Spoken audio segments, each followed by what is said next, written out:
Don't skip, the human mind is a remarkable machine. It can generate great ideas, guide us to success, bring peace, and inspire life. But the same mind, if left unchecked, can become chains that bind us to fear failure and self-imposed limits. You may not believe it, but most of what holds you back today doesn't come from the outside world. It comes from how you think. There are countless books on focus and mental training, but knowledge is only the beginning. Stoicism teaches that understanding is not enough. You must practice only when you start applying it will you realize the true power of mental discipline.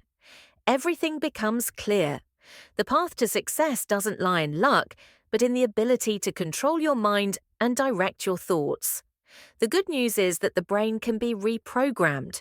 You can teach yourself to avoid negativity and nurture positive thinking in this video. I'll show you how the brain works, why it holds you back, and most importantly, how to break free from it. If you've ever felt stuck, stay until the end. I'll show you how to train your mind to break through limits and actively build the life and career you truly want. Turn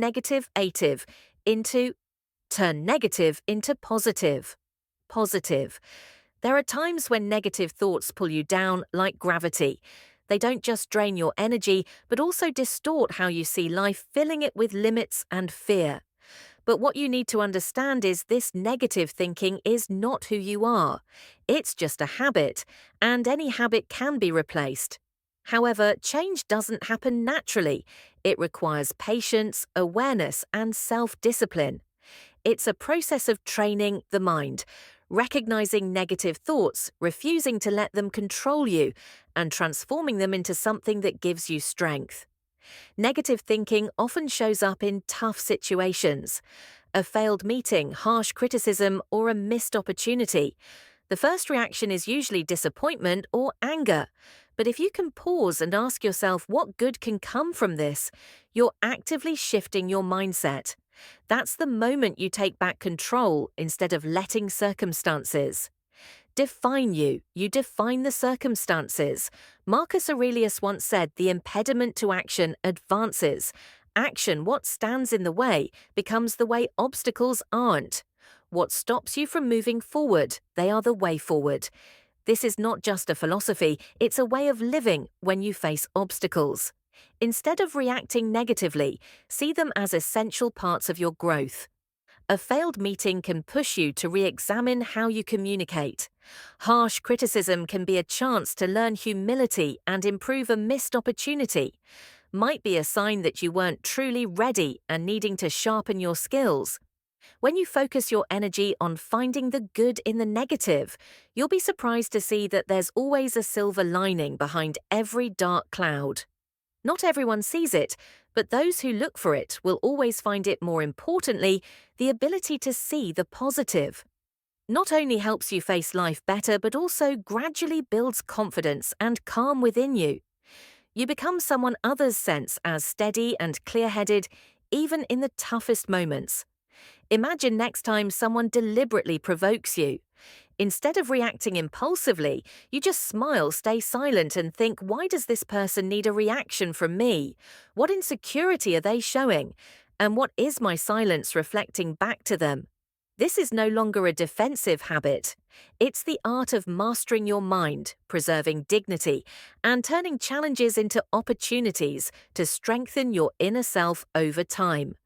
As you train your brain to look for strengths, hope, and lessons in every situation, life will reflect the same energy you put out. Success isn't a destination, it's a state you reach by thinking right, speaking right, and responding right. And then once you've built the habit of turning negativity into positivity, the next question arises: how do you not only think positively, but also consistently find the right solution for each situation? That's the next step in Stoic thinking, and I'll walk with you through that. In the next part 2, find the right solution. Solution when faced with a problem, your first reaction reveals how you've trained your mind. There's one thing successful people always do well: they look for solutions. It's not luck, it's the result of practice. Problem solving isn't just a reflex, it's an art that needs daily sharpening. If you're used to facing challenges calmly and looking for a way forward, life becomes easier. But if this doesn't come naturally to you, yet this is your chance to train. Stoicism teaches that everything happens for a reason, and how you respond is what determines the freedom of your mind. Epictetus once said, "It's not what happens to you, but how you react to it that matters." This isn't just a simple reminder, it's a guiding principle for those who want to take control of their lives. So how do you respond the right way? First, stop and observe, where did this start? Who caused it or did it? Come from your own unchecked thoughts. When you clear-headed enough to trace the root of the problem, you're no longer trapped by anger or confusion. Instead, you see it clearly. This is a lesson, not a disaster. Then the solution will start to appear with no rush.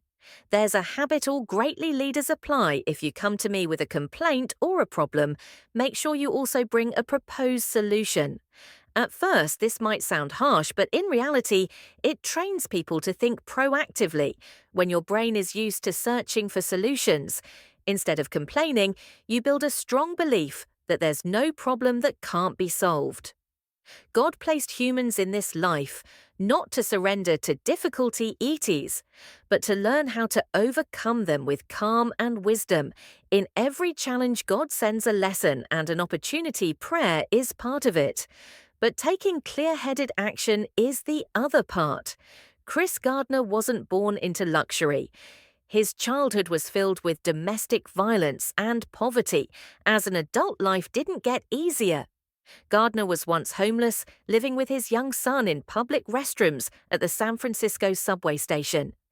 Every night, he held his son close on the cold tile floor with only one thought in his mind. Find a way out. He didn't allow himself to complain. Instead, he used every waking second to learn and look for opportunities. When he was accepted as an unpaid intern at a brokerage firm, he embraced every hardship, working twice as hard as others. In the end, through persistence and unshakable willpower, he became a successful stockbroker and later built his own company. Chris Gardner's story reminds us that adversity is only a starting point, not the end. Solutions will always appear if you refuse to give up and keep your faith strong in your hardest moments. Ask yourself, what is this problem trying to teach me? Then calmly search for the answer. Don't let emotions lead the way instead. Let reason and faith guide you. Believe that God never gives you a challenge you can't overcome. Believe that every problem carries the seed of its solution. And from silence and observation, the solution will appear as clearly as light. After the rain, I want to hear your story. How many times have you found a solution to adversity? Share your thoughts in the comments. Maybe your story will be the light someone else needs. 3. Train your brain to always. Train your brain to always see your potential. See your potential. Training your mind to always see your own potential is a subtle art that everyone needs to learn. If they want lasting, meaningful success, you become what you believe about yourself. Every repeated thought is the soil where belief and action take root. But there's a truth few are brave enough to face. Your brain is wired to protect you, not guide you. It prepares for the worst-case scenarios so you can avoid retreat or shield yourself from harm. This is necessary, but if you stop at caution, you'll always be on the sidelines, watching others move forward with admiration and regret.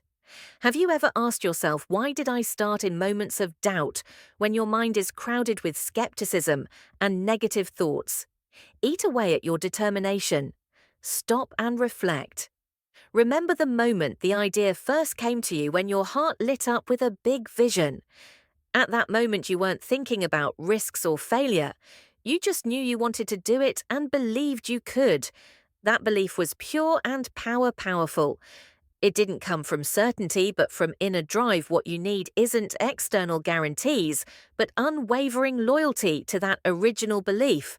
Some will say, "But I'm not good enough." That's the biggest trap of the human mind. You don't need to be good from the start. You just need to believe you can learn in an important meeting. When you're questioned, your eyes shouldn't waver in fear of being wrong. Sit up straight, keep your gaze steady, and quietly tell yourself, I can learn this. Self-respect isn't about how much you already know, it's about your willingness to get better. The person across from you will sense that they'll see in you a silent but undeniable strength. You don't give up and you don't hide. And if one day you doubt your path, look back at raising your children or a meaningful relationship you've nurtured over the years. None of that was easy, but you kept going because you believed the effort was worth it. Business is the same career, dreams are the same. They require you to hold on to the long view and not let short-term fear drown out lasting belief. Training your mind for success isn't about repeating empty mantras. It's about having daily conversations with yourself. Ask, what am I afraid of? Is this fear really worth giving up the answer I started for a reason? That reason is still here and I'm still here.